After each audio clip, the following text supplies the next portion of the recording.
All right, everybody, welcome back to another session. And I just am so excited to share this one with you guys.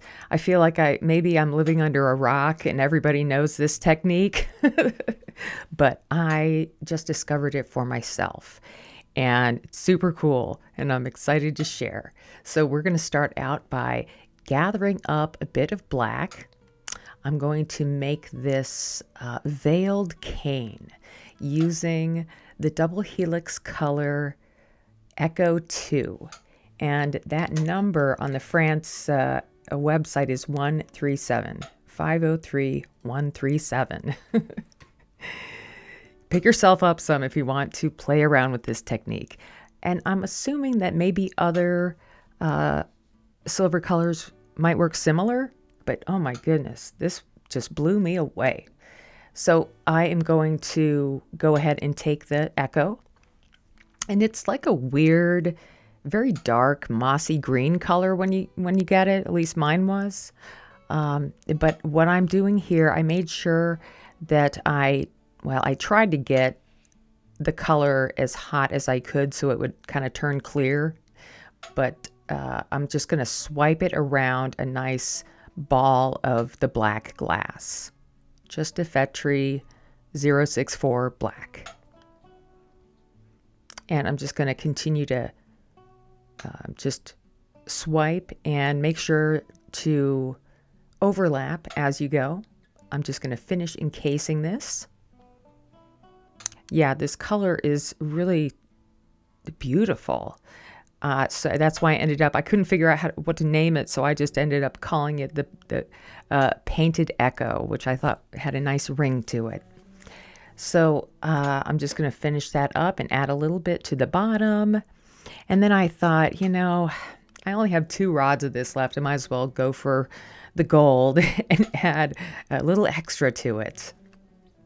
I'm sure no matter how much you add, you will get the same effect. And I'm just going to finish by wrapping the whole thing up and casting away at the end here. Now I want to just heat this up and get my marble mold out. If you don't have a marble mold, that's okay. You can use your marvering pad or the paddle to kind of gently shape it into an even form. I prefer going into the marble mold so I can get this football shape that pulls out really nice and evenly. So now I'm going to heat this up and get ready to pull this cane out. It is more of a cane than a stringer. I tend to call everything that's thinner than 2 millimeters a cane. So I'm just going to heat this up as much as I can. Trying to stay away from the back end though. And give it a second to just kind of set up. Then I'll pull the bottom, but I won't pull. I just want to gently tug to see how hot it is. And then once I get the diameter set on the end, I'm just going to pull, pull, pull. And it was such a beautiful pull of color. And then the stringer ended up being multicolor. It starts yellow and then it goes into a green and then a blue and then like a dark purple. I was like, what is going on here? It's like magic with this stuff, you guys. Magic. So I'm going to just take that off. And you could see some of the color here, but after it cooled down, I was like, wow, I can't wait to use this stuff. So I'm just going to give it a second to cool. But now I want to cut it in half. So I'm just going to use my flame to heat that cane up once it cools and break it in 2 parts. And those will be the edges that I start working with. All right, now for the bead. I am just going to make a very thin barrel-shaped bead here with the white. And I'm just going to heat up my mandrel and make sure that it's nice and hot where the glass is going. I'm not so good at adding the white. It's such a I mean, it just gets so hot so fast. And when you're using it in its transparent state, it's just soupy, very soupy. So I just try to get some control and then gently kind of wiggle walk it up my mandrel, making sure I'm overlapping and just gently, and the mandrel is also hot where it's touching the mandrel so you don't get bubbles. And then when I'm ready to take it away, I will straighten my angle up and add a little extra glass there if I need to.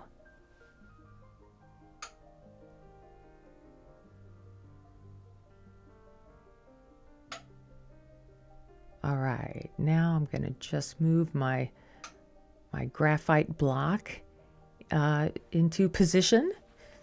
You guys, I don't know where I got the graphite block.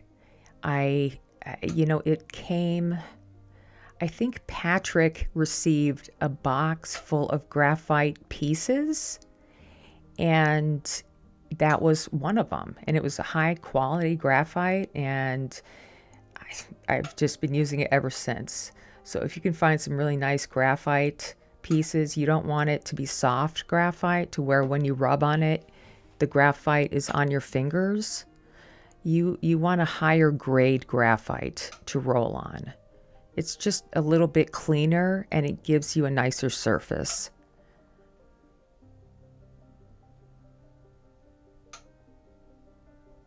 So I'm just going to smooth everything out. I like to work the hot side from the cool side. So I'll pick like a cool side and roll into the hot side. And once I get close, I'll just heat everything up and gently roll the whole center section out. Okay, now for some color. So I heard it through the grapevine that this color looked really, really good on a dark violet. And that is what I'm using here, Effetre's Dark Violet. It's either the dark violet or the dark purple. It will be in the description.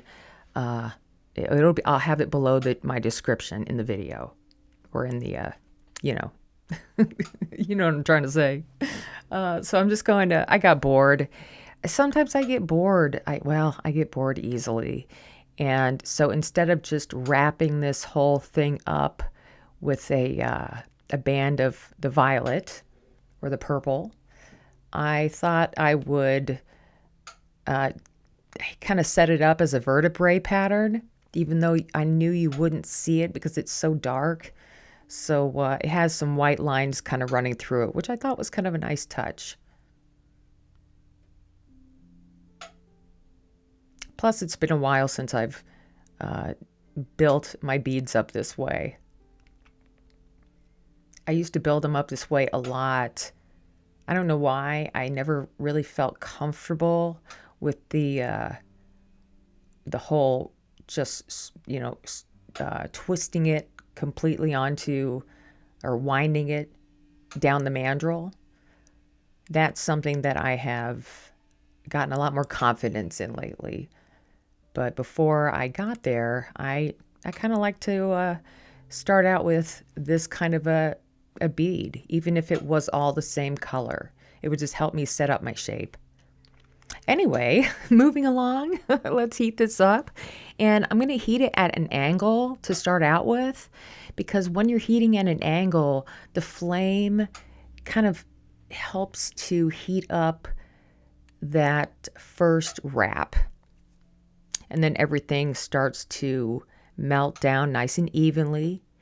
You want to make sure that you're heating up everything that is cooling down. So there's one side that's cooling down a little bit, so I'll heat that up. And then I'll go to the other side that's cooling down a little bit, and I'll heat that up. And I'm kind of going back and forth.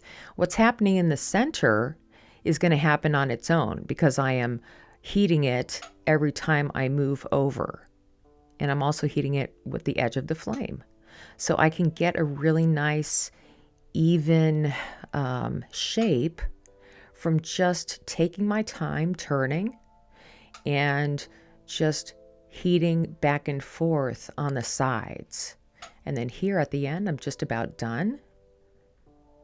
And if I need to, once this cools down for a second, because it's way too hot to roll right now, you have to let it kind of form a cool skin around it first and let that heat soak into the bead, and it will still be warm when you go to roll it out. And I'm only looking to roll it out just a little bit. I'm just looking to shape it up. I like the way my edges look. I could have added a little bit more of the violet if I wanted to, but I love the way that this cane looked on the white. It's totally different, but it's worth an investigation. Okay, so let's put this cane on.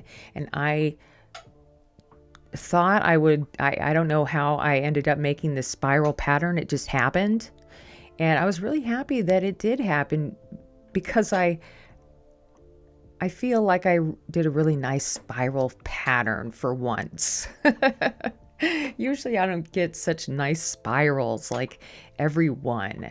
So there's something about this, the cane here, it felt kind of on the stiff side, and I am working it right on the edge of the flame, kind of coming out every now and then when it gets too hot. And I'm moving the bead more so than I am moving the stringer. So I place it, and you're in that spot where it just gently starts to move. And then when I hit another spiral, I'll just kind of pull the stringer away. And the cool thing about this too is, depending on how you add this cane, it's going to have a slightly different look. So at the end, after I add these little spirals, I'll add a few dots, because I wanted to see like what would happen if I just added a dot, because it's always going to be different from a line. And what I loved about the dot is that it ended up with it's just a ring of color with a black center. Super cool, super cool. Anyway, so I'm just going to finish my pattern up here. If you feel the need to gently flash the bead in the back of the flame, it's always good to do that. And then I'm getting close to that bead, the bead hole, and I want to be careful not to touch that. And then here at the end, I'll add a couple of these dots, little one and a big one, just to see. And we're pretty much almost done. I mean, everything else happens at the very end when your pattern, or well, really whenever you're ready to, it does reduce. And if you wait and watch the whole video to the very, very end, there is another one of these that is reduced and then encased. And it is like, it's just as beautiful, but it's like a whole nother magical realm of possibilities.